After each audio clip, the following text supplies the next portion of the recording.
Hello, folks. Welcome to Untitled Africa. This is Chris coming to you live from central Pennsylvania, an undisclosed location somewhere deep in the depths of some bunker.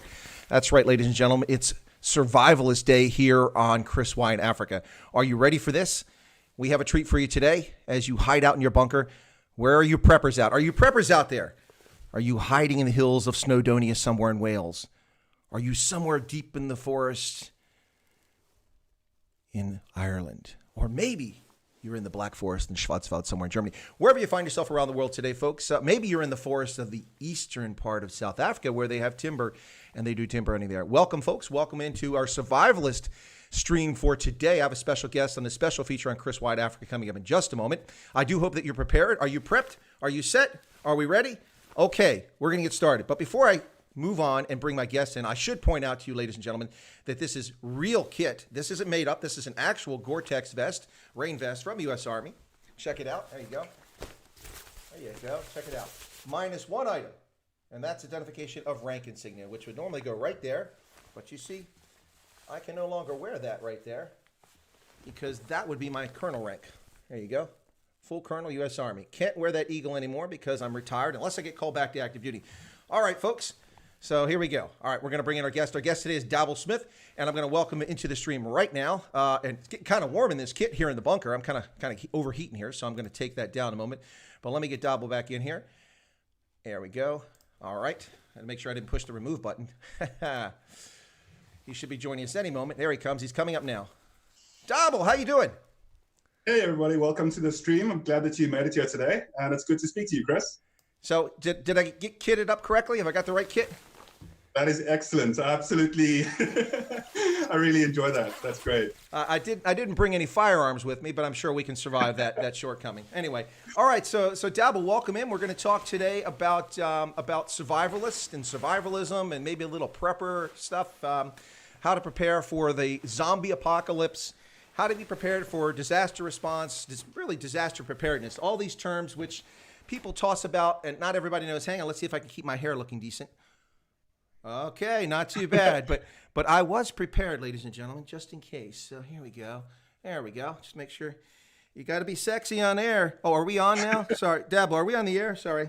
Okay. All right. Okay. Yeah. All right, folks. I hope you enjoyed that prepper outfit there. That's just my Army rain kit, so I don't get soaked in the tropical storms of West Africa.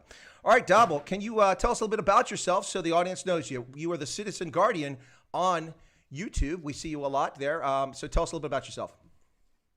Absolutely. Thank you for the introduction, Chris. I really appreciate that. And I just want to say hello to the viewers as well. And essentially, I am a quote-unquote prepper, even though the terminology has got a large amount of stigma against it as well. Definitely somebody that takes survival quite seriously, but to the point that I'm not erratically emotionally involved in it. Rather, I'm somebody that just realizes that things could happen, and I always try and just, in everything that I do on a daily basis, just try to make sure that I'm doing the right things to get myself and my family as prepared as possible. Absolutely. You know, as you say, there's, I don't want to say stigma is the right word, but there's certainly a negative connotation applied by people who don't know about the topic. When you say survivalist, they think of some, Ted Kaczynski out in a hut somewhere sending, bombs as a Unabomber around, or they think of, religious zealots hanging out somewhere waiting for the rapture or something like that. But it's not that at all, is it? It's just really prudent planning for eventualities.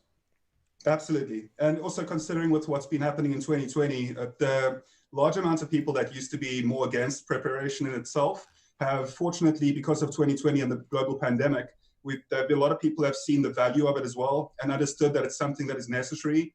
And I definitely believe that more than anything else, more than bug-out bags or inch bags at all, or any of those terminologies, which is basically, and also EDC, everyday carries, essentially just being prepared in itself is something that can absolutely save you from being a statistic if in the eventuality of any chaotic situations happening. I apologize. No worries. It's interesting that we have this topic because I think it's apropos, as you said, in the midst of the pandemic. It's funny here in the States, you see a lot of people who run around and are staunch anti-gun rights advocates. Oh, people should never have guns. What do they need rifles to shoot rabbits for? Actually, rifles work pretty well against rabbits, but that's another story. So do shotguns. But anyway, why do they need these things? They're just dangerous zealots. But you know who was first in line at the gun stores when the urban insurrection started taking place here in the United States? All these left-leaning liberals and soy boys were lining up, standing in line in front of rational people like myself, and we just gave up on the line because I don't need a gun. I can disarm these clowns without one, but I'll come back when it's calmed down and all the soy boys have their firearms. But it's funny how these people who are anti-prep, anti-survivalists, they're the first ones when something starts to happen, they rush and go, "Help me, woe is me." Absolutely. I've seen the same thing. I've definitely come to the understanding that it is a lot better to be prepared just to be able to take care of food, water, and shelter, and essentially hygiene as well, and just understanding the basic concepts behind survival. And as you start to get into it more, it should be something that will grow on you slowly. But at the same time, it definitely is something that you shouldn't be doing it out of really fear and just panic. You should have a stable mind getting into it as well. And you should do it as a passive thing and just include that into your daily life. No, absolutely. I've never considered myself a survivalist, but of course, many of the skills that survivalists develop and make sure that they're current in are things that, as a serving military member, just come naturally to me, just the sort of thing you do. But also as a person who's always thought ahead, not 5 minutes, not 5 hours, not 5 days, but 5 months, 5 years, 15, 20 years down the road. In fact, my Army career played out pretty much the way I set it up in 1984. Now, I didn't have a lot of control over it, but I would have to adapt as the course changed and adjust so that I could get to my goal. And I reached all of my goals because I had a plan in 1984. Otherwise, I would just stumble through it and who knows what would have happened. It might have been a good ride, but I had a fantastic ride because I prepped and I planned ahead of time. So for me, it's the same sort of thing. When I talk about disaster preparedness or disaster response when it's time, it's not just disaster for me. So this is a little bit off the survivalist take, but it's in your entire life. I mean, if you're young and you don't have much of an income and insurance is inexpensive, it's not a bad idea to have life insurance because you never know what's going to happen. You could get hit by a bus walking out in the street. If you are young, you should start saving money because that money will grow exponentially, grow so much faster than if you try to start doing it when you're 40 or 50 or 60 years old. So that's all part of being prepared. And I think we have no guarantees. We could all get hit by a bus or die from malaria at the age of 5. But if you're alive, you should always plan for the future and save a little bit of resources for that eventuality down the road. And the sooner you start, whether it's saving money or having financial wellness, as I call it, or it is having a store of beans and petrol and something, or just cash. You need a little bit of cash on hand too, right? Just in case. That's exactly the case as well. And I think that's one of the first original points that people should try to cover is just slowly getting into gardening. I know gardening is not something that a lot of people really might enjoy all the time, but it is absolutely something that is a learned skill. And as you practice it more, and even growing things such as tomatoes and potatoes, like starting off simple with the Three Sisters as well, and including corn in that, it's definitely something that you can start preparing now for and being more active with regards to that as well, so that if there was some sort of a food shortage, that you would be able to take care of your family, because essentially you never want your kids or spouse or close friends looking at you and asking if you've got any food for them at all, and you have nothing to give them. I think that that's something that is really a tragedy in itself. Well, can you help us out here a little bit? When you say Three Sisters, what the heck are the Three Sisters? I don't think everybody knows what that is. Absolutely. So that is squash, corn, and beans grown together, and they're complementary plants. So when they do get grown together, they're also very fast growing vegetables as well. So you'll always have an abundant amount of food if you do use that specific strategy. All right, excellent. That's helpful to know. Yeah, so how did you get into this? I mean, before we get to the crossbow hanging on the wall back there. Absolutely. So I've always been somebody that's been very invested in scouts. I was a scout for 6 years when I was younger as well. And it's something that I've really always enjoyed, the outdoors. I love nature as a whole. And being somebody that has also been able to travel, I trained mountain biking when I was in the United States. I trained fellow riders and campers as well to get much more acquainted with mountain biking. I used to train downhill mountain biking.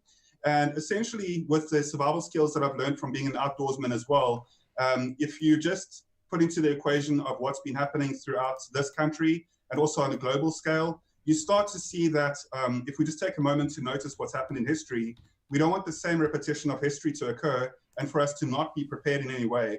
And just if I can just touch on the topic as well, Sure. is that survivalism in itself is absolutely for anybody whatsoever. It doesn't matter on age, on gender, ethnicity, on weight as well. There's a large amount of factors that people think the ultimate survivalist needs to be. But when it does come down to it, I would much rather trust somebody that is, for example, overweight, that has a very good mind and a strong will, and also potentially very good at aiming and has various other skills, rather than take somebody that is, a runner or a sportsman that just is absolutely a tragedy to deal with. So it definitely doesn't matter what somebody looks like. We're all human beings. And I think that survival is something that people should absolutely take a lot more seriously. Well, it's interesting because it seems like the most popular shows, a lot of them the last decade or so, have been all these survivalist sort of things. You've got The Walking Dead, Fear of the Walking Dead, all these zombie movies coming about, all these post-apocalyptic worlds and how people respond to them. And it's not just the last decade, but it's really seemed to pick up steam the last decade. So there's clearly a hunger for it, at least in the popular entertainment industry. And I imagine that when it comes to a business standpoint, it's probably a profitable business for people who make camping supplies, hunting supplies, hiking supplies, rock climbing, all these different things. I should think that it would be a very successful business model. Absolutely. And more so in the current days due to, as we've mentioned, the COVID situation, a lot of people have taken it quite seriously. And what I found in the beginning of the COVID situation as well, which was very enjoyable for myself to see, is that instead of the people rushing and completely emptying out the shelves, a large amount of these seeds were actually being taken. And for me, myself as a survivalist, when I see that people are actually buying seeds, it really does give me hope that people are actually realizing that there might be food shortages and that they would need to start subsistence farming as well. Well, it's interesting you talk about that because in the aftermath of, I think it was the Second World War in Germany, the German citizens who were desperately hungry, and if it wasn't for U.S. food assistance, millions would have starved to death, not just in Germany, but across Europe in general, because harvests were devastated. I mean, the war didn't end until the planting season was pretty much coming to an end, and it wasn't safe for people to go back in 1945. So it was widespread hunger. But Germans started something that was inspired later by I think he was a botanist, and his name was Schreber. And I don't remember exactly. It was Hans Schreber or something like that. But they're called Schrebergarten. And Schrebergarten were urban gardens, which city residents would put out to grow cabbage and carrots and beans and maize and things like that to help with food supply. And it's interesting because culturally, Schrebergartens, which most Germans don't even know the origin of. I remember I was in Germany because I studied the history of it because I'm like, when you're learning a language, you're like, Schreber, what's that? That doesn't mean fruit or soil. What is it? It was somebody's name. And so I researched and found out it was named after this agronomist or botanist, whatever he was. I think he was an agronomist. And most Germans, I'd ask about it, and they don't even know the origins of a Schrebergarten 50 years after the Second World War. But it continues as a cultural tradition today that throughout Germany, in every urban center, there are urban gardens and they're plots where city residents come, and each of their sections are usually fenced off and it's protected, and they grow their own vegetables and flowers and things like that. And it's good. It's a supply of food on the side, but it's also good for people's well-being, their mental well-being, and to get out of the house and that sort of thing. So, I mean, just from that standpoint, not even a survival standpoint, it's just a healthy sort of thing to do. Absolutely. And that brings me to another point as well that I think is quite relevant with the conversation.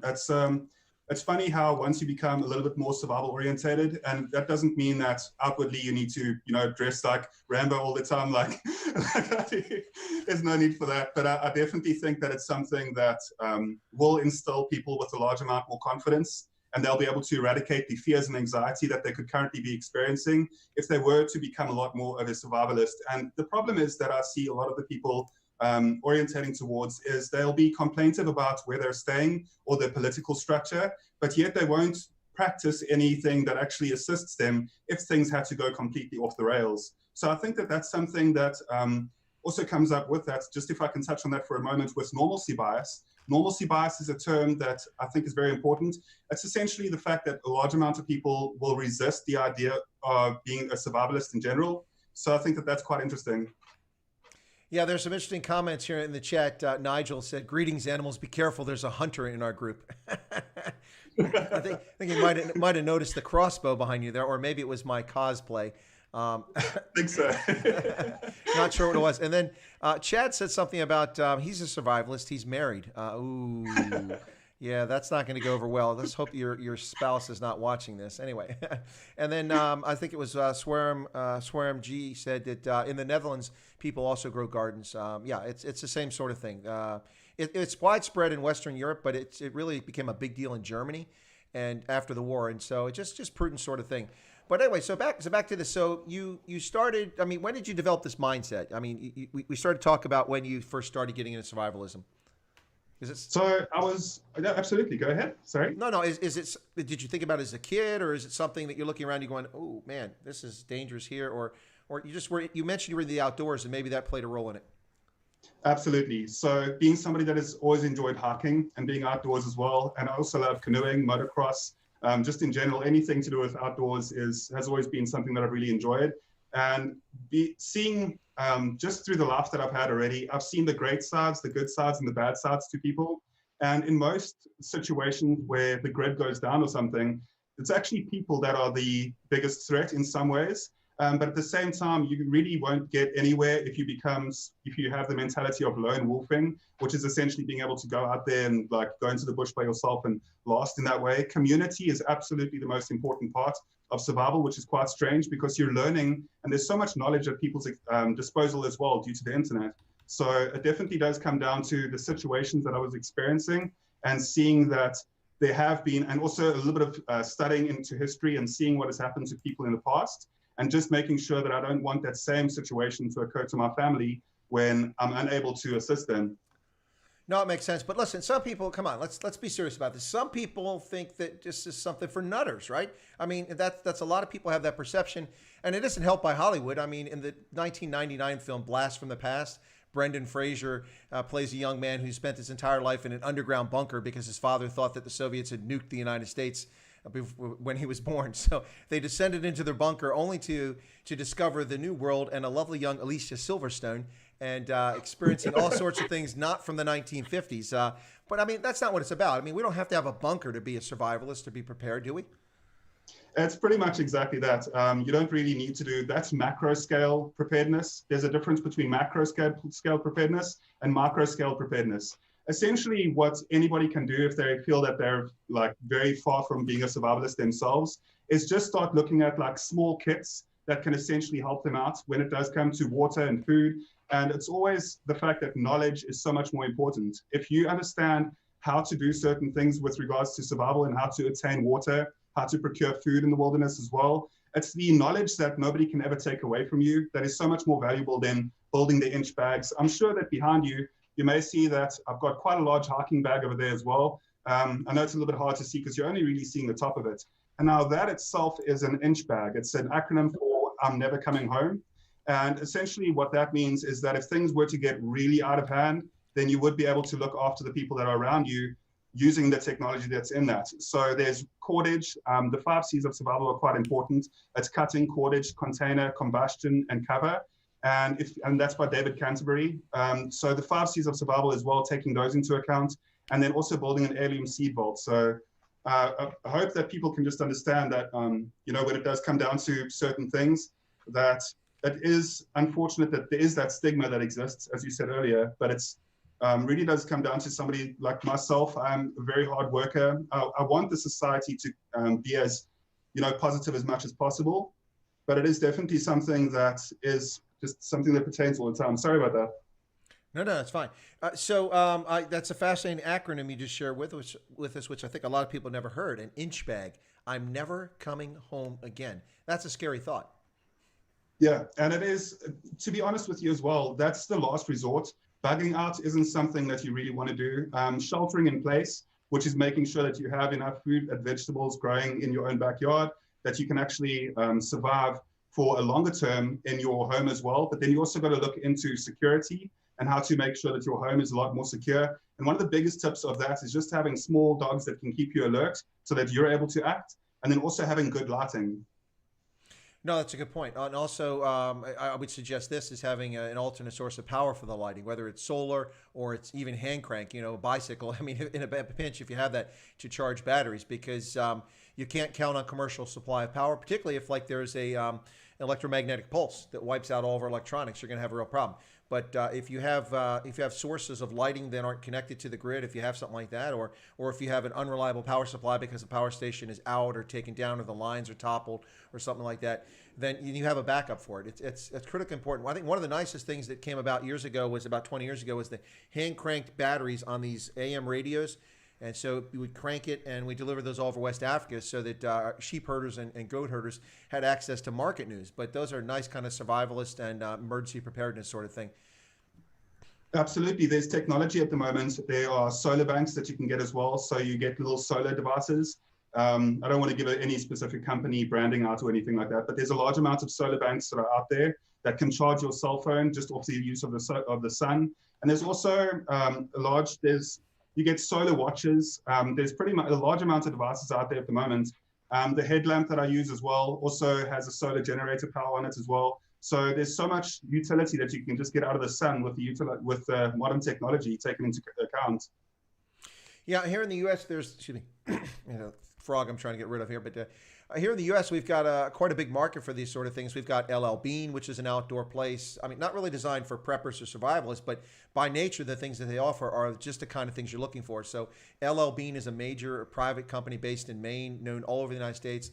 They have amazing quality clothing, durable things that last for decades. Also, lots of outdoor camping things, alternate sources of power, all that. LL Bean REI, which is Recreational Equipment Incorporated, which is a co-op. It's member-owned. I'm a member and have been for about 25 years. They're fantastic. They're all over the United States, and you can mail order online to get all the things you're looking for.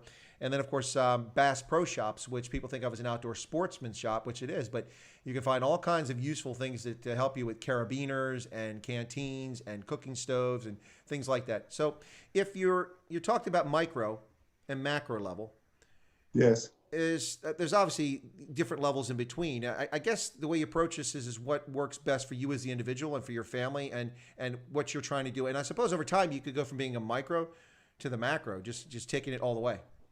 Absolutely. And it does need to be a gradual process. And that's what a lot of people don't understand, is that they find themselves without any equipment currently. And they think that just being, being a survivalist in general is something that's so far away from them. Yet it's something that can gradually start. And it's something that will absolutely, as I said before, it'll definitely give people a large amount more confidence. Now, the difference between micro and macro, of course, is that the macro preparedness is essentially having enough money to have a solar-powered yacht, a bunker, looking at those type of things where it really comes down to those. And then micro preparedness is more looking at the bug-out bags known as BOBs. So bug-out bags, inch bags, and understanding the knowledge as well to be prepared for anything. It comes into micro and macro preparedness.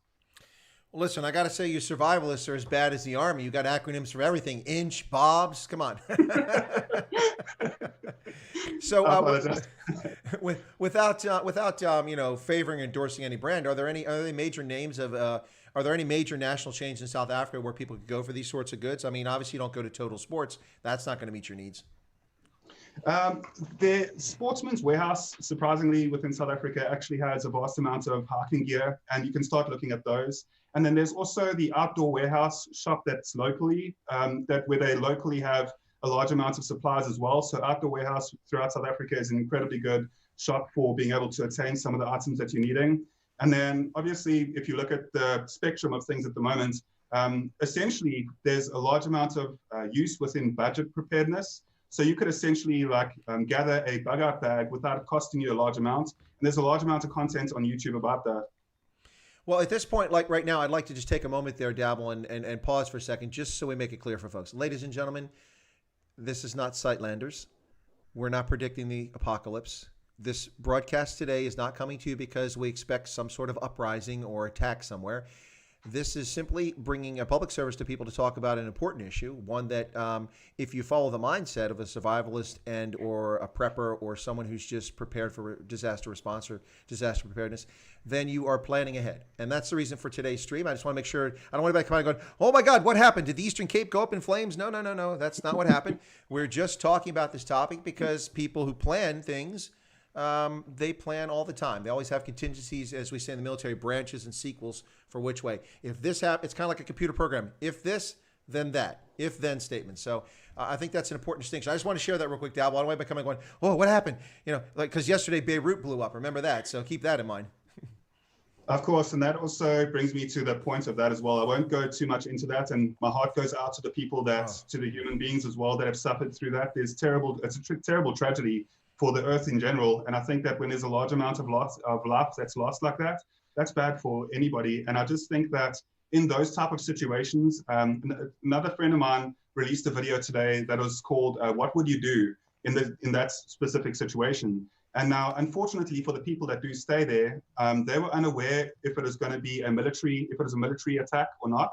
And as soon as that happened, they weren't sure if that was going to be an ongoing attack either. So absolutely, in the first case, if that situation had to occur, it is preferable for people to have a bag where they can just grab the bag and know that they're going to be a lot more likely to survive. Because as soon as that type of situation occurs, those same people that have lost their homes and that, over a gradual amount of time, people start to get a lot more desperate. And if they've lost everything, then they've got nothing to lose. And a human being with nothing to lose can sometimes be quite frightening. So that's pretty much the gist of it, is just to move out of the town for a moment and perhaps go to a family farm or a family location if you have a location outside of the city, and then to be able to return once you do find out that the event was due to something that was non-militaristic. Well, you know, it's a couple points there. Hopefully I don't forget them. But the first one is, you're absolutely spot on about this, is that Beirut, especially, you didn't say this, but it was implied, or I inferred what you're getting at. Beirut, which had a long and bloody and nasty, very nasty civil war, took place and destroyed the city over a period of 2.5 decades, has only come out of that, you know, in the last couple decades, and has recovered. And people have living memory of explosions and rockets and gunfire and bombs blowing up there. So when that thing happened, you can just imagine how, especially people in their 30s and older in Beirut, were like, "Oh God, here we go again. What is this? Did Israel bomb us? Is this a missile from Syria?"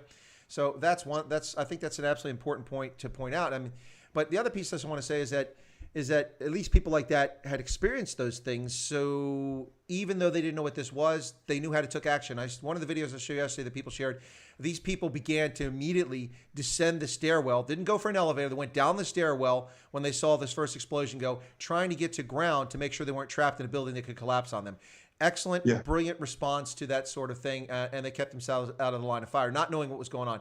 But I mean, that's just part of preparedness. If you're prepared, then, and that's where I was going with the second point, being prepared, just like in the military, means that you can respond to things. One of the reasons why well-trained soldiers can respond to being fired upon and why they return fire, unlike in the Civil War, where soldiers just kept jamming rounds into their muzzle. They never fired because they were terrified.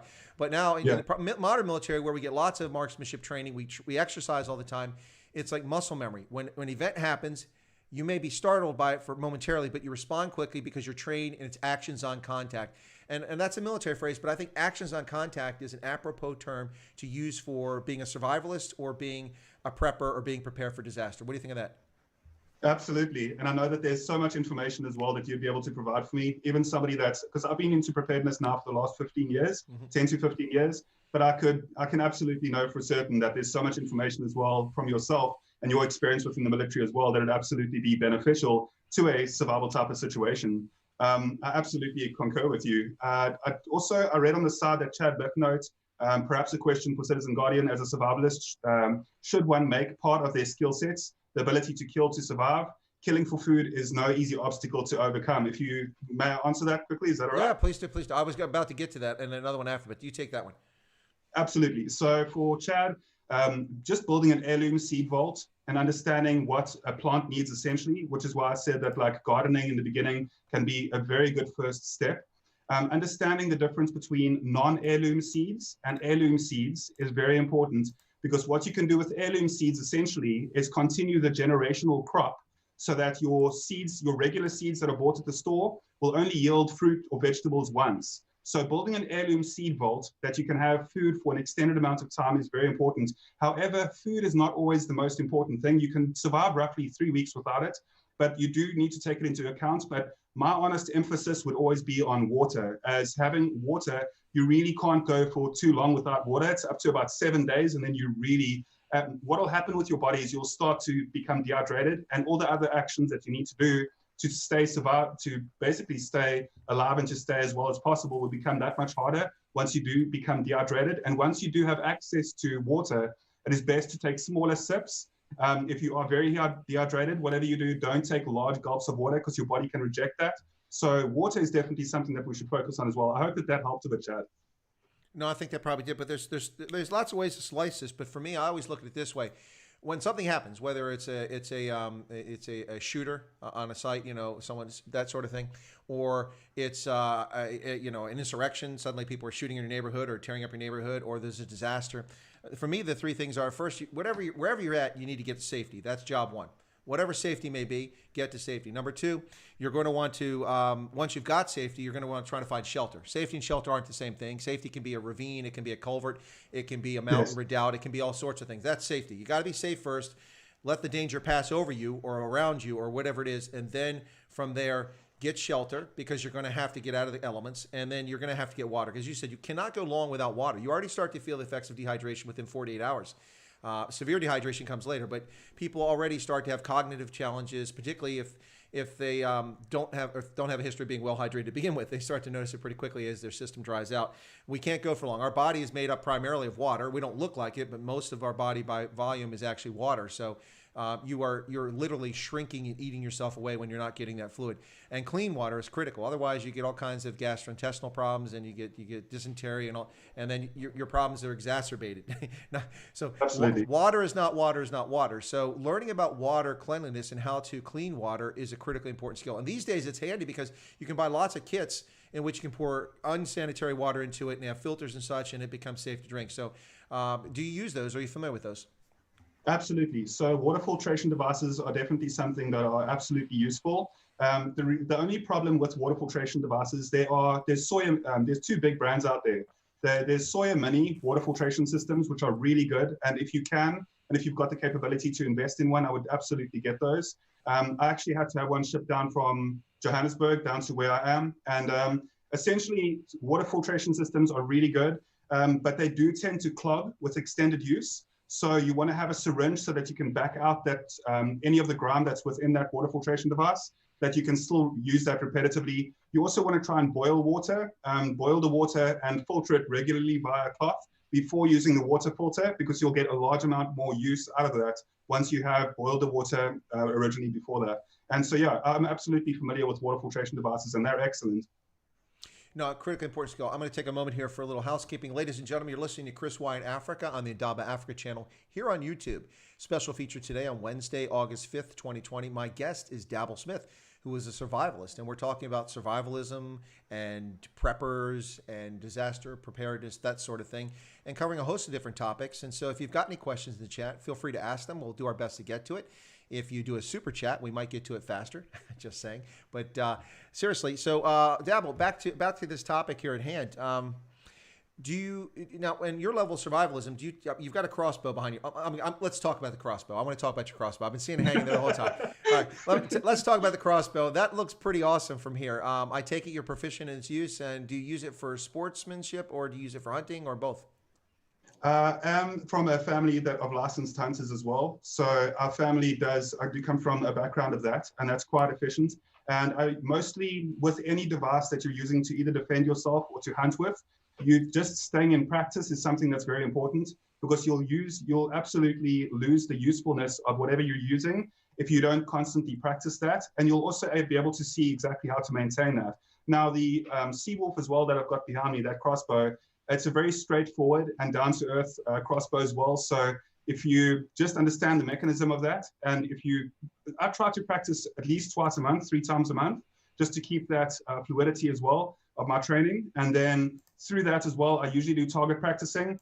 And I'm definitely somebody that prefers bow hunting to rifle hunting, but I've got nothing against hunting in general. I do understand that it does need to be disciplined, that you really do impact nature if you do that without really having much consideration for nature as well. Remember that I'm absolutely a nature enthusiast in every way, and I love all of God's creatures. So I'm not somebody that really is going to advocate for what they call canned hunting. I'm not a big fan of doing that. And unfortunately, that is what occurs on some of the smaller farms. And that is something that occurs. So just in general, whatever you're using, even slingshots, practice that, repeat that act as well, and repeat just target practicing.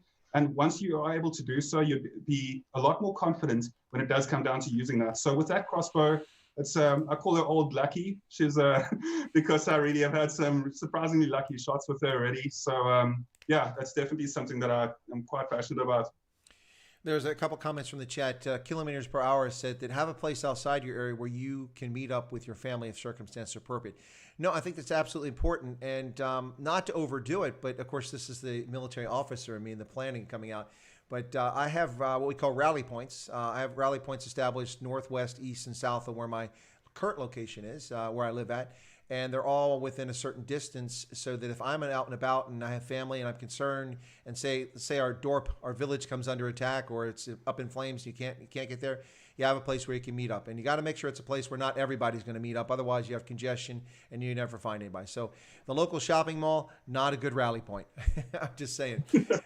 Unless now here's another thing. I mean, if you got kids, you're running around the mall. I mean, this is just something prudent parents do all the time. You let your older kids, okay, go to the movies. Okay, we're going to meet here at this time. If we don't meet there, then you're going to meet at this place at the last point. So it's always good to have a rally point established, and that's what we call that, kilometers per hour, a rally point, so that you know where to meet up in case something happens. And that's critically important. Also, set a little guideline. For instance, you can take this so far, but just something simple. If say there's a disaster, or there's an uprising in your town or something like that, and you can't get home, and your family's in jeopardy, you tell them meet you at rally point, whatever you want to call it, Springbok or whatever, or Oryx, whatever you want to call it, or Ruivalk, whatever. Pick something, and then you have that rally point, and then you tell them, okay, if I'll meet you there, and if I don't meet you by this time, then we have some alternate place, because you can't rely on communications. And if you think you can, all you have to do is look at 9/11 and look at how people couldn't make phone calls with their mobiles in New York City because the lines were saturated, absolutely saturated. And the 911 operator system was completely broken because millions of people called 911. That's the emergency services number. And so you have to have a backup plan of your own. So just be smart about it with your rally points and your communication techniques. Absolutely. And that's something that also matters quite a lot, is just having open communication with people that you can trust, and building that community as well of people. And it's unfortunate that as you start speaking to people in general about survival and about self-reliance, a large amount of people will have that resistance to it. That's why a slow introduction is a lot better. No, I absolutely agree. Now, Lynn asked me to ask you where you're at. He's somewhere in Africa. No, he's if Dabo, if you don't mind sharing what province you're in, and if the town, or maybe give a town nearby so we don't know. No. Absolutely. I'm over in the Eastern Cape, so that's where I reside as well. I'm very familiar with the Western Cape, with Cape Town as well. Done a large amount of traveling between the two, and just in the Eastern Cape, right close to Port Elizabeth, the city. So okay, that's relatively close enough to where I stay. All right. So I actually thought that you and Ronaldo Hos were from Dispatch. You grew up as mates or something like that.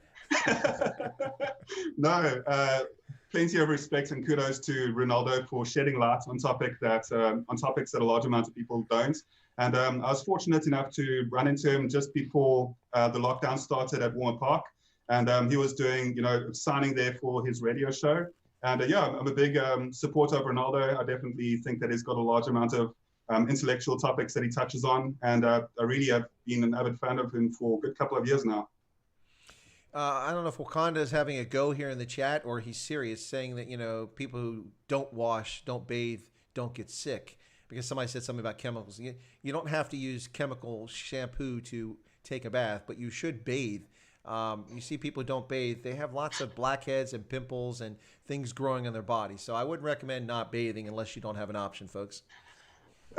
If you could, what I really want to speak about on that topic specifically is if you don't take care of your hygiene, and not just in the situation that we're in right now, if it was some sort of a grid down situation and you're not taking care of your hygiene, your health will slowly depreciate as well. So taking care of your hygiene, and there's a large amount of ways to do so.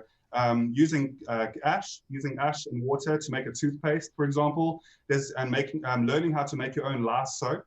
So using coal as well. So there's a large amount of hygiene properties regarding survival as well. Even if, for example, the taps stop running water and you don't have access to that right now, there's still alternative ways to keep your hygiene as good as possible. So I hope that helps you, Wakanda. And then, I said, I don't know if Wakanda's having a go, just having a crack at someone Spencer serious, but honestly, I don't recommend not having hygiene. Here's something people it's good that you mentioned, Dabble, making toothpaste. Why is that important? Because dental hygiene, a lot. Now, I'm sorry for Nigel. Are you still here? Is it Nigel or somebody's in England? I'm trying to remember. I think it's Nigel. No slight on the English, but they're also not world renowned for their dental hygiene. I'm just saying.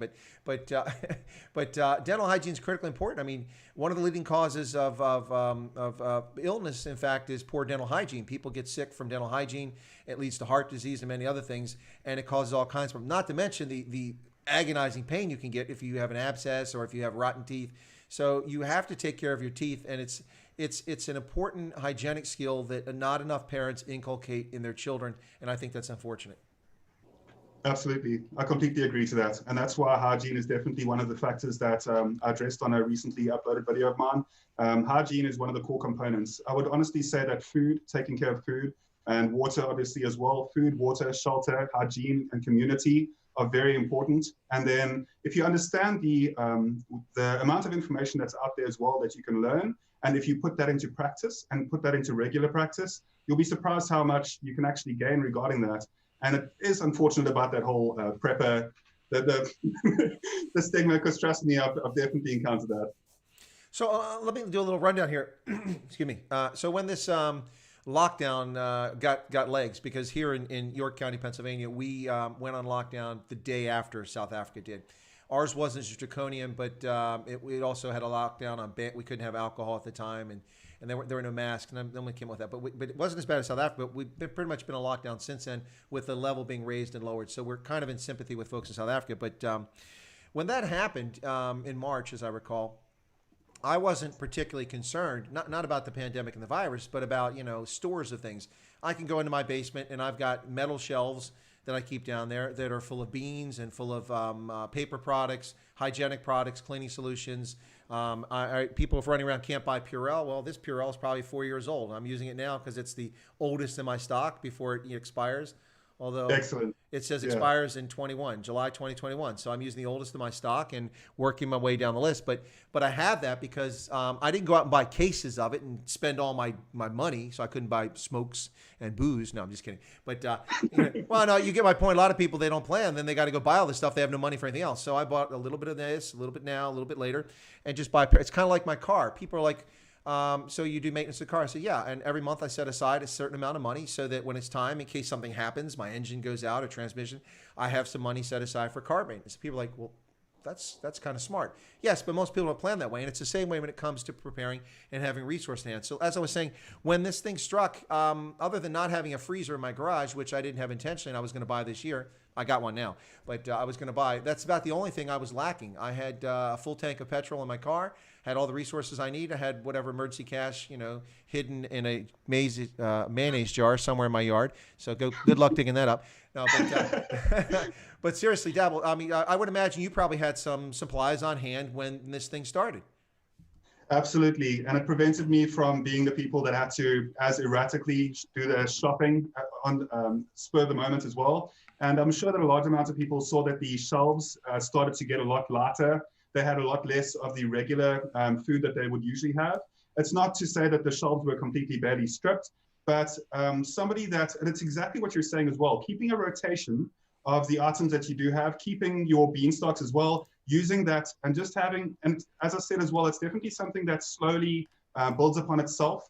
And it's also something that you need to be able to make sure that your stocks, if you can, are transportable. So if you have, for example, a very strong rugged tog bag, for example, like a good rucksack, then you can keep a large amount of food within that and then keep it on rotation so that if things were to go really wrong and you had to leave your home for some reason, that you just basically would be able to grab that and hit the road. So just having that mindfulness all the time and what you said as well is so important. Using your older stock and then just replacing that over a certain amount of time is absolutely the right way to do that. That's where a lot of the homesteaders as well have gone. And that's in the last 10 years, survival and preparation has evolved dramatically. We used to look at a large amount of people. Fortunately, I was also a survivalist back in the day. And it was more about the bug out bag, mostly focused on bug out bag. But fortunately, as that's evolved, it's definitely become a lot more about homesteading. So homesteading is definitely the new survivalist mentality. No, I think that one of the things that people don't get, and it's of course been in the military, one of the reasons I'm accustomed to it is because when you have conflict, you quickly see this. But most people don't realize that the supplies of most basic items are usually no more than 3 days in the pipeline. Stores are getting replenished every 3 days on most common, now not obviously not everything, but most common things. So if everybody were to go make a run on the marketplace, you see the shelves get cleared pretty quickly, and then there's a backlog. So like for instance, right now I can't find a Blu-ray player anywhere. Nobody has a Blu-ray player. And that's only a problem for me because mine stopped working. So I had a spare, but it wasn't working either. So bad luck there. But I had a backup DVD player, which I had from years ago. So that's what I'm using now. So I can watch DVDs. But my Blu-ray player, it just cocked up on me and stopped working. So I went looking for it. And because everyone's sitting at home and they're trapped in their homes, they can't go anywhere for a long time. They made a run on Blu-ray players and DVD players, and they were all sold out. And the point is that the Chinese factories aren't running, contrary to what the myth in the media telling you China's profiting from this. No, China's having an economic disaster right now. Their factories aren't producing them because that's where they're all coming from, and so our shelves are bare. And they've been bare for 2.5 months. So the point is, with a food chain, a lot of the stuff is just a few days away from not being there. And so you've got to have some sort of plan all the time, not just in case there's a crisis. I mean, something you like is sold out. What happens in the law of supply and demand, like these people who didn't have these things a couple months ago, they're all standing in a queue, maybe getting exposed to COVID, waiting to get stuff before people were wearing masks and waiting in line and paying 2, 3, 4 times the price of something because they weren't prepared. That goes with the just-in-time delivery service. That's exactly what you're talking about. So the just-in-time delivery service, for people that might not be familiar with that, is essentially the fact that the logistics companies, they've got to deliver food every 2 to 3 days to shopping malls because it's a lot more economically efficient for supermarkets and for retailers to have 2 to 3 days stock with them. So the just-in-time delivery service is essentially there so that there can be a certain amount of commodity that's at the supermarkets. So that really does come down to having that constant stock, so that if the stock was, for instance, cut off with the logistics departments, I apologize, then you would absolutely be able to have a large amount of food for a certain amount of time rather than that. So just-in-time delivery service is absolutely something that comes into the equation. Yeah, not spend too much time on this, but I think Wakan is still having fun here. He says, hobos don't take a bath. I never heard of a sick hobo. I think he's being funny. You've obviously never worked at a shelter in Los Angeles. I can tell you that hobos are in very poor health. But on a more serious note, this was a good question. Let me just get back to it here. This question was from Larsolis. Larsolis says, what kind of tradable items should one collect in event of disaster? I consider the ability to trade as important as if there is a prolonged need for shelter. So I'm guessing Larsolis is asking that from a business owner standpoint, and I think it would depend on what your business is. Or if you're like a shopkeeper, a tuck shop, or sorry, what's the other word there you guys have for that in South Africa? I'm drawing a blank on it. Not a tuck shop, but there's another, a spaza. If you're a spaza or a tuck shop or something like that, you're going to want to keep the things that you know are going to fly off your shelves, and they're going to be in demand. So that might be different things in different places. So for instance, South Africa, it would have been, but you got to be careful too because things expire. You can't have cigarettes that are 10 years old. You can, but they're not going to taste very good. You can't keep mayonnaise jars that are 20 years old. They just don't work. Now, canned goods are a different story. So I think it depends on your business and depends on your clientele if you're a business owner. What do you think about that, Dabble?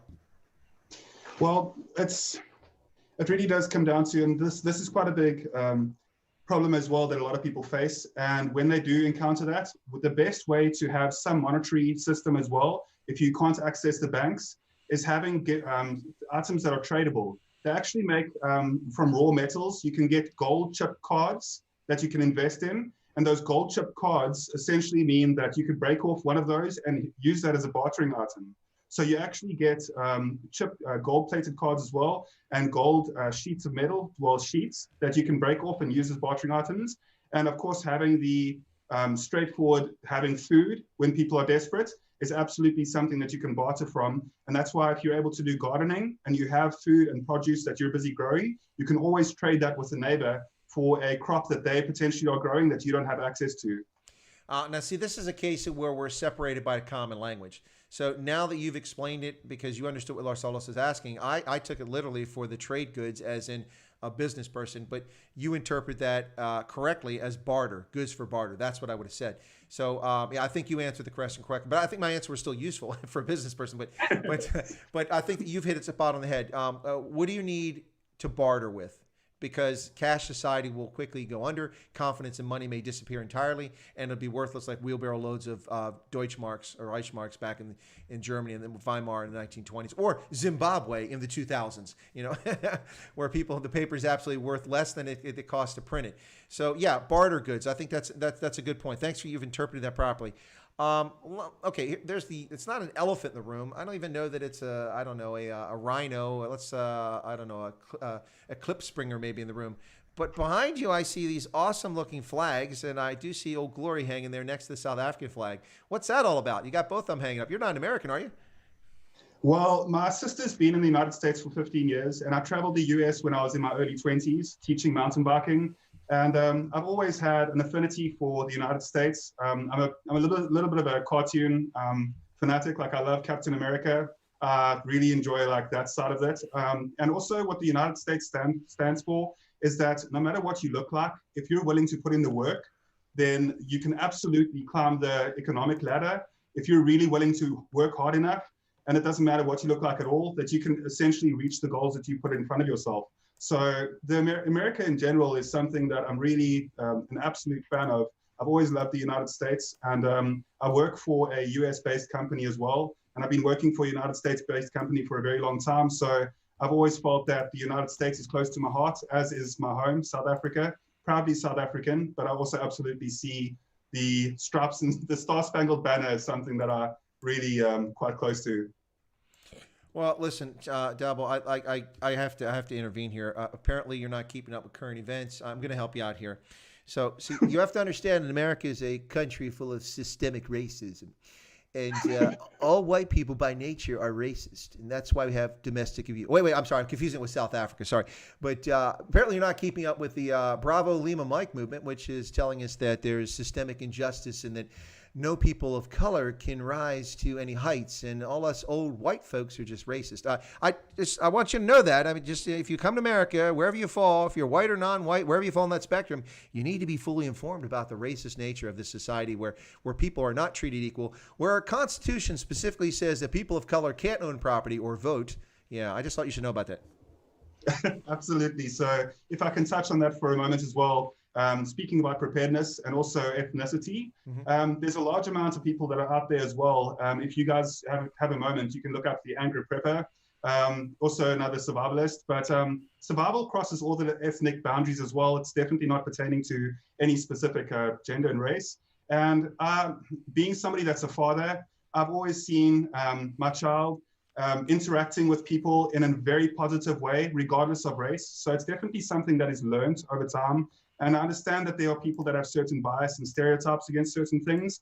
But at the end of the day, logic should tell everybody that we're all human beings and that there's a large amount of good people out there and bad people of all ethnicities. So it's 2020, and you'd think that we'd be over the racial biases already. But unfortunately, it just seems to be getting worse. 2020 seems to be where people are really focusing on race. And that shouldn't be something that's as relevant. And I don't know, I just feel that honestly, it's really something that bothers me, that anybody that really has a large bias against somebody else just from another group because of the color of their skin, I understand that so strongly. So it really does come down to loving human beings as fellow human beings and realizing that hatred is something that is learned, and so is racism. And in every single way, like, I've absolutely always had so much time for no matter what they look like. People of all ethnicities, of genders, of sexuality, preference, like, it really doesn't bother me whatsoever what somebody chooses to do. Rather what type of context of their character is. That's something that matters to me a lot more. Yeah, one of the things I learned, very, very useful thing I learned, quote from Martin Luther King, is judging people the content of their character, not the color of their skin. And that's always how I've treated people. And I also try to live by the golden rule. You treat people the way you want to be treated. So I try to treat everybody with respect. I mean, I'm sure I failed on occasion. Somebody cut me off in traffic. I probably didn't say something generous about them. But by and large, I treat people with the golden rule. So kilometers per hour says, keep small bottles of whiskey and cigs, like the kind you get on planes or in hotels. That's good barter stuff. That's good barter stuff, because people want even people that don't drink alcohol may turn to alcohol in desperate times just for relief. And then Chad has a question for you. Chad said, in prepping, the worst case scenario must be considered, but at some point there's a level of normalization.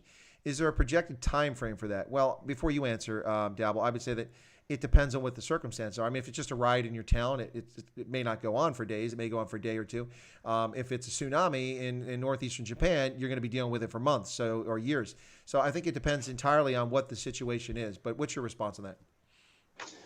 So that's one of the problems that has actually caused people to have such a big problem with preppers, is they'll give a timeline about when something's going to go wrong. And that's never the way to see it. Like, there's no way that anybody can ever foretell the future. So in essence, it's a very good question, Chad. And I've always noticed that you've got incredibly good questions on the channel as well. So it really doesn't, I'm never going to say that next year things are going to go completely Pete-on or, wild completely. There's no way that we'll ever really know when things are going to happen. But that's why survival and preparedness is something that'll add that confidence and instill you with a large amount of confidence, essentially, that even if things went bad tomorrow, that, there's tension in the South China Sea. I won't even really get into that heavily. But the world is facing some disaster scenarios, which could be just around the corner. But at the same time, this system could stay as stable as possible for the next decade or two. And there's no reason. And then all what you've done, essentially, by being a prepper, essentially, is just making sure that regardless of whatever happens, that you can always be safe. And also, it's a really good party trick for when you go camping. That's true. but let me put this in perspective right now, just to make so it makes sense for people. Okay, in your case, in my case, when the panic, because it was panic, people are terrified. They don't know, they can't see it's an unseen enemy, COVID. And it's exacerbated by political actions. But people are scared. When that began in February, March timeframe, you and your family and I did not have to go stand in queues at stores to wait endlessly for goods that people are just snatching, or have to get a particular brand of something that we're not fond of or unwilling to pay a price for, because we were prepared. We had things ready. And of course, now I imagine you're probably at opportune times refilling some of the stock that you've expired now, because preparing for the next time it happens, or expecting, as I think a lot of people in South Africa were shocked. I warned people when the alcohol ban was lifted, go stock up. Get all you think you need for a year, because guess what? It's coming back. And then a few weeks ago, about 3 weeks ago, they re-implemented the alcohol ban. I think a lot of South Africans were caught by surprise. What? Not again? Because there was no warning. There was no warning. It was the next day. I think Cyril told us at like 8 o'clock at night or something like that, and it was in effect the next day. So it just stopped. So you can't count on being able to do things. So I think in this case, we didn't have to stand in a queue. We didn't have to spend resources that are needed preciously for something else right now.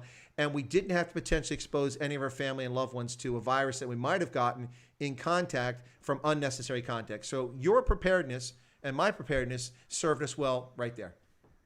Absolutely. And Lars mentions it again, where he says that gardening is so important.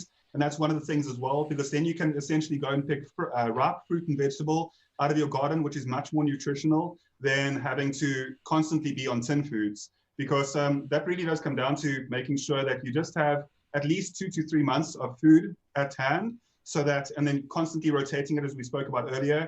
That's something that you could definitely do to make sure that you don't run into things. One of the comments earlier asked about affiliations with groups or anything like that, mentioning the Saitlanders. And I don't know the Saitlanders well enough to have any judgment against them or for them. But I personally just try to take care of my community. That's hence Citizen Guardian. I try and look after the people that are around me within my close proximity, rather than, mass scale, where you draw unwanted attention. And then if somebody of your group says something specifically, then you automatically get affiliated with that. So that's definitely something that I'm not a big fan of. But when people do want to have a little bit more security, I could understand them joining certain groups, and that's not a problem whatsoever. But I definitely believe that a large amount of people should just concentrate directly on their own level of preparedness and then build on from that. But I absolutely have nothing against or for any affiliated groups. I just wanted to answer that question that came up earlier. No, that's good. There's a couple of things here in the chat. Let me just cover this really quickly. So there was a comment from Kilometers Per Hour. Said duct tape is crucial, repairs everything, boots but listen, you're not to sell me, brother. I'm in the Army. We call that 100-mile-an-hour tape. Why? Because you can drive your vehicle 100 miles an hour and stuff don't fall off when you use that tape. You can get that stuff with a power washer and it sticks to military vehicles. 100-mile-an-hour tape. If it wasn't for 100-mile-an-hour tape, we probably have a lot more casualties in the U.S. military. Absolutely. Also, if you want to put a brand on that, there's specific survival tape, survival duct tape. There's a brand called Gorilla, and Gorilla duct tape, if you have a moment to just look up on that as well, you'll be able to see that that is incredibly strong tape that's designed for survival. So duct tape is an incredibly good thing to bring up as well. Now, is that from the same brand? I think it's the same guys that make Gorilla Glue, where they put the helmet on and the guy hangs up there from with the gorilla, the gorilla images on it. By the absolutely. way, that's a butt ugly gorilla too. I'm sure they can get a prettier one, I mean, those gorillas in that, what was that movie, that the Michael Crichton movie, Congo? Those gorillas were better looking than that, man. Come on, get something fuzzy like that. That gorilla is ugly. Anyway, and then Corlear said, Chris Wyatt, 8 p.m. on a Sunday. I don't know what did I miss there? Anyway, but hey, listen, so when we booked this slot, Dabble, you were my first guest of the week, so let me put that out there, okay? So you know you're first, but how do you like this, man? You come in a week in which Friday I have Steve Hofmeyer on this channel, and Saturday I have Unata Kwazi on here again. Man, you picked the right week to be a guest on this program. This is a hot week, I'm telling you. Thank you for that, Chris. And it's really always a pleasure to be speaking to you and communicating with you. And I really am a big supporter of what you do on YouTube. Well, thanks a lot. You know, we first started chatting, I didn't know if you were offering to come on the channel or trying to get me to ask you to come on, but because when I asked you can I get you on the channel, it almost seemed like you're kind of surprised. Oh, me? I'm like, yeah, dude, you got a good story to talk about here. Thank you for that. And that's definitely something that is rather unique, and that's, you know, it definitely pushes a large amount of people away. At the same time, survival and prepper and that type of thing. But I just want people to understand that even as myself, I have a career that I've been working on for a very long time, which I won't get into the details of that. But I am a careersman and a family man, and I'm somebody that is very much down to earth, and like, you know, I'm not somebody that clings onto any conspiracy theories. I love them and they're interesting, but I don't put any of my faith within them either. So yeah, it's definitely good to be here, Chris. Cool beans. Well, folks, we're at 1 hour here. So just before we go any further, or if we do continue or so on, I just want to mention that you're listening to Chris Wyatt Africa on the Untitled Africa channel here on YouTube on this Wednesday, August 5th, 2020. Ladies and gentlemen, we're now 10th month, 11th month into the COVID-19 mess since it started in southwestern China. And here we are around the world, all trying to deal with this stuff in the midst of a pandemic. So it seemed rather a apropos topic to be talking about survivalists and survivalism and preppers and prepping and emergency preparedness. My special guest on the feature today is Dabble Smith, who is a survivalist from South Africa. We've been talking about this. Dabble, are you able to go a little bit longer, or do you have a pressing engagement? No, absolutely. I enjoy being on the show, and I'm quite familiar with a large amount of the people commenting as well. And they're giving out really good advice. You know, powder coffee lasts forever, which is true. I don't know if I should say the T word there, but there's that's fine. Tampons. Yeah. Tampons, great for gunshot wounds. There's actually been a debate about that. Yeah. It is debatable. I know that off the front of it, a large amount of people will tell you that they're actually really good, but there are some bad signs to that as well. There are some negatives about that. It is a very good suggestion, and I can understand that it is, you know, coming from a place where you've been able to learn that. But you should be quite careful with that itself. And I'm sure that Chris will have some advice on that as well. No, absolutely. And there's debate about that topic as well. Now, some of it is unwarranted. It comes from a time we had toxic shock syndrome back, 3-4 decades ago, but that situation no longer exists. But there's a different debate about it. So I won't recommend it or not recommend it. Listen, if you're in a pinch and someone's shot and that's what's around, that's what you use, Yeah. But yeah. I wouldn't stock tampons for gunshot wounds as opposed to proper dressings. I would buy proper dressings, would be my advice. I will say that Southern Metalhead did make a good point. Southern Metalhead said the tampons are good for social justice warriors too. So I just thought I'd share that. Yeah. A little light humor there. I don't know if Dabble knew if he could laugh at that or not, but you can laugh if you want to. I was waiting there. I was just not too entirely sure. That was actually funny. So, well, apparently they're good for Karens and Kevins too. People who are hysterical. So. You can always stuff them in their mouth and they don't have to listen to them. So I'm just saying, and they're very absorbent, so it sucks all the moisture out. So the Karens and the Karen, or the Karens and the Kevins can't make any more trouble. Anyway, all right, we're digressing away from a topic at hand though. So do you teach survival skills to anybody beyond your immediate family? What I was doing in the United States along with mountain bike training is I was training people with outdoor skills as well. So it's definitely something that I spent 3 to 4 years of my life. And also when I was in the Scouts, I was a Scout leader for a while. So I instructed other people exactly how to do some of the most basic survival concepts as well. And absolutely the reason for me using YouTube as a platform recently is I feel that it has a large amount of reach. And the more people that are prepared and self-reliant, if I can reach 1 or 2 people out there to actually get them more prepared and more into that mentality, then I feel that I've done exactly what has been needed to do as well. Now, did I put the link to your channel in here? I don't recall if I did. I did. There you go. It is there. Okay. Oh, no, that's mine. All right, folks. If any of my moderators out there, if you could dig up the Citizen Guardian's channel real quick. My apologies. I thought I put it in the description for the stream, and just post it here so people can check out your channel, because it's got some good content on there. Really, really well thought out content. I don't know how you deal with the copyright claims, but I'm not going to investigate that. I have my own challenges with that. Very short videos. That's the answer to that. Is exactly. Incredibly short clips. 3 seconds or less, they don't bother with you. Now, when you play Yes. you play an entire song from Giselle, apparently you become a target, even when you have the license. I'm just saying. Yikes. Anyway, so listen, something here that's just the most basic of things we haven't really talked about here, and that's whether you're a prepper or not, just being a responsible adult. People ought to have fire extinguishers in critical places around their home, and they ought to be checking them periodically, not buying it and 7 years later trying to pull it out and put out a stove fire, because it's not going to be fully charged. But checking your firefighting equipment around the home periodically, as well as first aid kits. I mean, it's astonishing to me how few people have first aid kits in their car, warning triangles, gloves, and things like that. They're just totally unprepared for a car breakdown, let alone someone cutting their finger. I see people going to emergency rooms because they're bleeding, because they don't have first aid kits at home. That's insane. And it just seems to me a basic adult thing to do.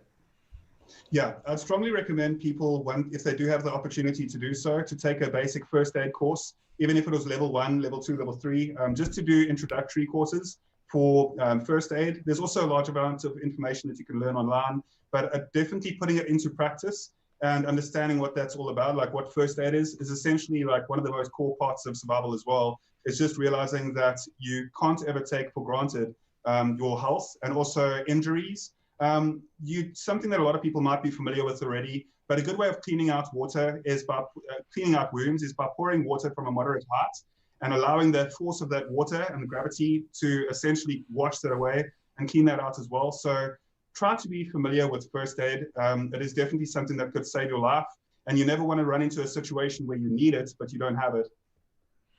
And that gets to the next point. Someone in the chat, I think just a moment ago, mentioned it was Larsolis talking about antihistamine.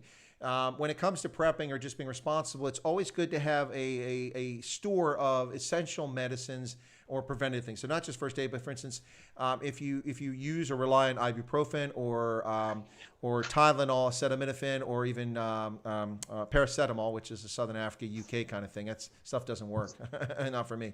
But if you have those and you rely on those, that's also something that ages over time. But usually it's 2, 3, 4, 5 years, something like that. But you're going to want to have that, or aspirin on hand, and make sure that you have that in your stock as well.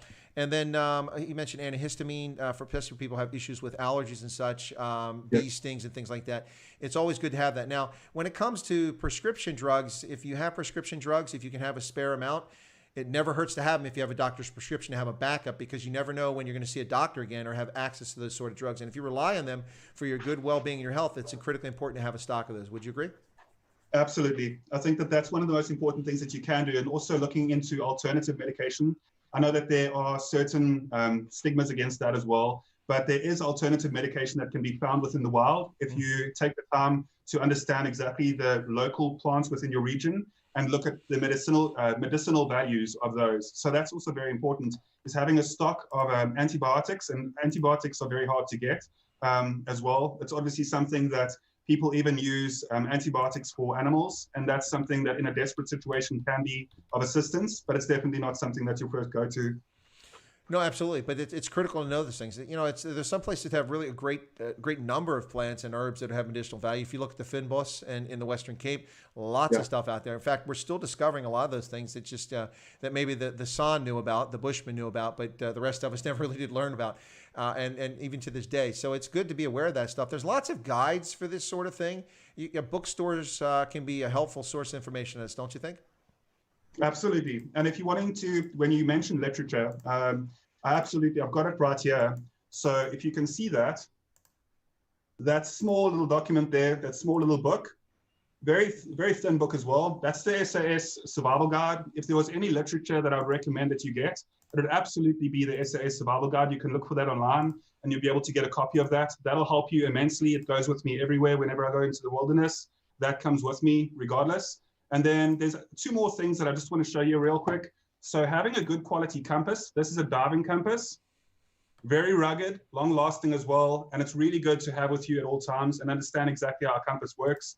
And then lastly, the third item that I've got for you guys as well is having a good survival knife. And you'd be able to tell if it's a good survival knife or not. But the fact that it's full tang, and what a full tang knife means is basically the blade is running all the way through the handle. So it'll last a lot longer than having a knife that is, for example, a switchblade or a blade that is half tang. What I'm doing now is I'm just plugging in. I was hoping you go a little bit longer there because I'm plugging in your link. So I already put it in the window, but I'm putting it on the description for the video. So folks, if you want to watch his videos on survivalism and how to protect yourself and how to take care of your loved ones, you can do that by going to the link that I've just put in the chat there and save that. Or just after this is over, check out the description. It'll be right below there. I've just put it in. So guaranteed it's in there now. And my apologies for not doing it sooner. I've really got to get better at this. But anyway, so it's in there now, so you can check that out, guys. Yeah, so let's see. What else can we talk about here? So your family, are your family into it, or did you drag them into this, or is it just part of the ethos? Is it part of the ethos of your family? Because, you know, some people just want to be sticks in the mud. I don't want anything to do with that. Just tell me when it's time to go. I'll get in the car and take the kids. So that's definitely a very good topic to bring up as well. You should never really force survivalism and preparedness onto your family. It's definitely something that's a gradual process, stocking up and making sure that you can. My wife is absolutely one of the most intelligent human beings I've ever come across in my life. I'm glad that I married up intellectually, I've got to say that. And when it does come down to the preparedness and level of preparedness, she actually is the balance that balances me out, because I am somebody that is passionate about things. So instead of being too headstrong, I always listen to her advice, and she'll tell me if something is a good step forward or not. We definitely have a 50-50 in our relationship as well. I've been with her for the last 10 years. So it's definitely something that I have a large amount of, I really have a large amount of respect for her opinions. So that's very useful and helpful. No, I think that's great advice, and it's too late to offer this to you now. But what I was going to say, Dabble, it's always important when you marry to marry up in looks and finances. But it's too late now, so you kind of got what you got. Hopefully you came out ahead on that too. I see Tiens has just joined us as well. I just want to say hello to him because he's always around as well with the channel and is always giving some good comments. So hello to Tiens. Good to see you there as well. Yeah, no, there's a couple really good points that come in there after Tiens says hello, and that's from Nigel talking about super glue used in Vietnam to close wounds. That's true. These days, that's still an effective measure. I mean, it's not the first thing you go after, but it can do the trick. But we also, for sucking chest wounds, we learn to use the plastic from Meals Ready with Eat, the containers of that, use that to seal up a sucking chest wound if that happens. All kinds of field remedies out there. And then after that, Rudy said a hole in the ground filled with crushed plants and covered with a plastic sheet can give you enough water to survive. Actually, plastic sheeting is critically important, particularly in arid and semi-arid places. For instance, if you know anything about the Namib Desert, there are a lot of creatures. There's a lot of wildlife in the Namib Desert, including Hebensbok and elephants out there. Like, what are they doing? There's no water. Well, there are some water sources, but most of the life that exists out there, whether it's insects or animal life, lives because of the winds that come in with moisture at night and the precipitation that collects from the humidity on the plants and leaves and the soil and the sand. And lots of little things, the leaves, it kind of channels it down so they actually get enough water. The same principle applies with plastic. You use that to catch precipitation at night, and not in the form of rainfall, but in ambient moisture that collects as dew, and then you can have water from that. Absolutely. And what is being mentioned there as well, what Rudy's mentioning is solar still. So you guys can look up that as well and see how to create one of those. So solar stills are incredibly good at having water, and all you need is a plastic sheet. It's very good if you're going to be building a kit, to have a couple of very strong, durable, we call them black bags here, but they're essentially refuge bags.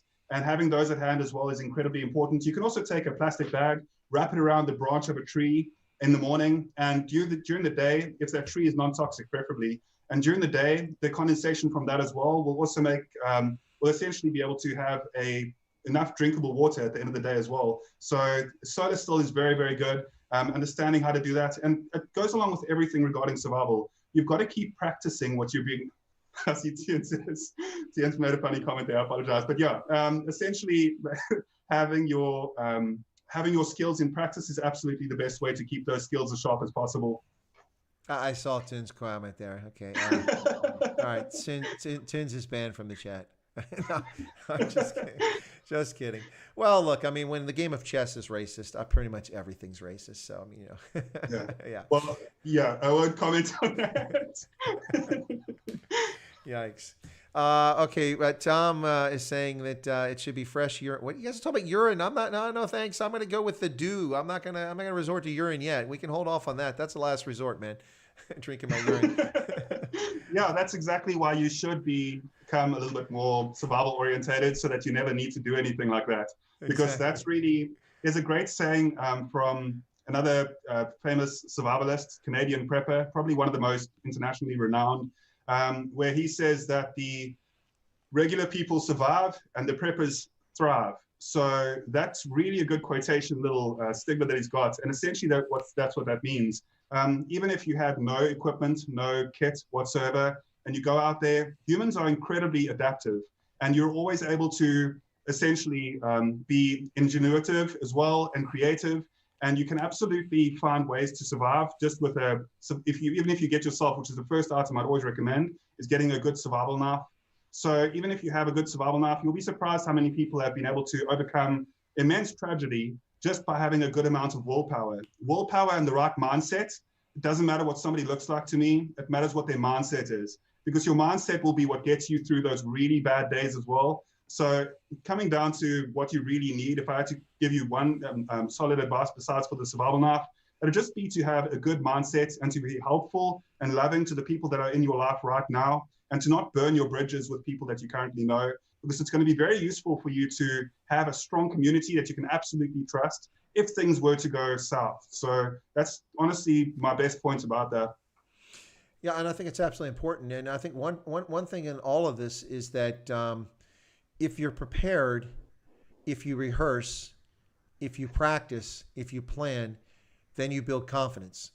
And confidence helps remove ambiguity. And in times of crisis, people who are confident and know they can rely on their skills, regardless of how bad the situation are, those are the people best positioned to survive and help others survive. Not a guarantee, but it certainly goes a long way. Yeah, absolutely. The knowledge base that people can build upon is much better. And also, just another topic that could help you immensely is the media coming out of Hollywood. As Chris was saying right in the beginning of this interview as well, right in the beginning of our meeting, he was saying that, you know, there's a large amount of growth within Hollywood with the movies. If you haven't seen the movie The Road, it's called The Road. It is absolutely a really good movie for you to see how bad situations could potentially get. But it's got a very depressed type of atmosphere to the movie as well. But it's very realistic and down to earth. So if you haven't seen The Road, I absolutely recommend watching that. Well, I have to be honest and confess that if you go into my, the brew is not here, so I don't have to say garage.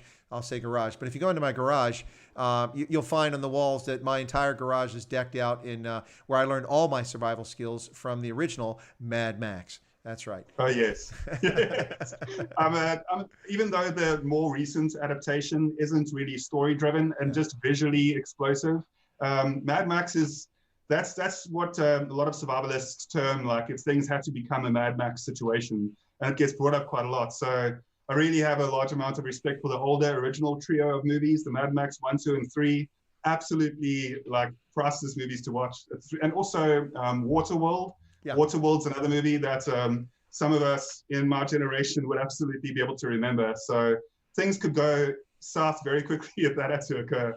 No, absolutely. And you never know. You never know when things are going to happen. I mean, look, how many people in Minneapolis and Portland and Seattle and New York and D.C. expected their neighbors to start looting and burning and accusing them of being this, that, and the other overnight? People didn't expect that, and they're dealing with consequences of it. It's not a natural disaster. It's certainly a man-made one, but it's a real problem for people in those locations. So you should always be prepared. You should always be informed. I think that's critically important. Yeah. Keep your ear to the ground, as much as possible. That's right. Well, let's see. Can we get any last thoughts? And would you be willing to come back on the channel? Maybe we could talk about your experience here in the States where you were teaching survivalism. You mentioned that. We didn't really get to that. But if you're interested in coming back on the channel, I'll extend that invitation. And do you have any final thoughts for us before we wrap up? Absolutely. If there was a final thought that I could give to the viewers at the moment, and just to understand that preppers in general, survivalists, really are usually family people, and they are committed to protecting and preserving not just their family, but the community that they're in as well. So we do this out of love for protection of the family that you're in. So love needs to be the driving value behind being prepared or being a survivalist in general. And I just want everybody, I'd definitely be willing to come on the show at a later stage. I'd love to do so. And thank you for all the work that you do, Chris. I really think that it comes down to being people like yourself shedding light on topics where other people just choose to refrain from. And thank you to all the viewers today for spending the time today as well in your comments. It's really been appreciated greatly. And it's very good to be on your show, Chris. Thank you. Well, no, W, it's my pleasure. Thanks for coming on. But also, thanks for being a loyal follower of the channel. I really do appreciate the subscriptions from everyone, and those who, even some people don't subscribe. They hang out in the channel. Although I wish they become subscribers, but they're welcome back on the channel. But thank you for being a subscriber, and also to the members of the channel. But thanks for coming on. I think this is a fascinating topic, and if we had done it in February, March, people would have been like, "Oh, it's clickbait," or "You're trying to scare people." No, we did it now, and we're just trying to remind people that this isn't something you worry about because of the pandemic. It's something you should be concerned about all the time. Yes? Absolutely. Thank you for covering that, Chris, and that's exactly what this is about. All right, cool beans, Dabble. Thanks a lot. I'll ask you to leave the meeting in Zoom there, and I'll wrap up here with everybody, and we'll be back on later on. But go ahead, I'll let you leave the meeting there. Thanks a lot, Dabble. Appreciate it. Bye-bye, guys. Bye. All right, folks, you've been listening to Dabble Smith, who's a survivalist here on Chris Wyatt Africa. I hope that you found this an informative stream. The idea was not to frighten people, but to talk about the importance of survival skills and preparedness and being a prepper maybe. But all of that plays a role. It's critically important for your health and well-being when things go bad, or as we say in the Army, when the balloon goes up. So you want to prepare for when the balloon goes up, or perhaps if the zombie apocalypse comes along. So ladies and gentlemen, I want to thank you all for tuning in today. I hope you found this a fascinating, or at least interesting. I found it fascinating. I really enjoyed this stream. We've had some really good guests of late. Speaking of good guests, Friday, right here in Chris Wyatt Africa, there's this guy, I don't know, this Oki. He sings a little bit in Afrikaans. I heard he used to be on these television shows. I think one was Place of Gold, Igoli, I think it's called, and Sieben Dalan, I don't know, some kind of soap opera in South Africa. Did some movies, had a few hit songs, I think. No, that's right, ladies and gentlemen. South African icon, music legend, Steve Hofmeyer, right here in Chris Wyatt Africa, Friday at noon Eastern Standard Time, 6 p.m. In South Africa and Botswana, 5 p.m. in Namibia, for those Afrikaans speakers in Namibia who want to tune into this. So catch us this Friday for Steve Hofmeyer right here on the channel, folks. It should be fascinating. Bring your A game if you've got questions. I don't know if we'll get to them, but I'll try to get to questions. We'll see how that goes. So Steve Hofmeyer on Friday. And for those who would like to see her again, Unati Kwaza will be back on the show. This is a lovely Xhosa lady who lives in Cape Town. She's a businesswoman, and she is right in the head. In other words, she's a little bit to the right of the political spectrum and doesn't buy into the nonsense that's happening politically in South Africa. She's quite an independent thinker, a free thinker, formerly associated with the Institute for Race Relations, but she's recently left there, so I think I'll ask her about that. Anyway, so that's we just had Dabble Smith on survivalism and prepping. Friday, Steve Hofmeyer. Saturday, Unati Kwaza will be back on the channel. I hope that you guys find those good guests. I always am trying to find compelling guests and compelling topics for everybody. This is not a channel simply about politics and news. That's a major part of it, but it's also about culture, life, language, and faith, all those things. Anything, conservation, we've talked about conservation. Here you see survivalism. So we talk about whatever might be interesting for our guests around the world, but particularly in Africa and especially in South Africa. So thank you for your time. I will do a stream later today for the Night Owl editions of Stray Voltage, because we didn't have one owing to the special feature today. So tune in for that, and you'll get to hear Steve Hofmeyer's video about discrimination, which will be broadcast in English on my channel later today at 9:35 South Africa time, 3:35 Eastern Standard Time, right here on Chris Wyatt Africa. Thank you all, ladies and gentlemen. Really appreciate the audience, appreciate the comments, and I hope that this was something that you found useful. And also some really good comments out there with good advice, people who obviously know about preparing and planning ahead. So thank you so much. And with that, I'm going to go ahead and close out and wish you all a good early evening, and as well as a pleasant afternoon here on the East Coast of the U.S., where people are still kind of up and running around. So we're going to close out with that. Folks, thank you so much. God bless, and we'll see you later.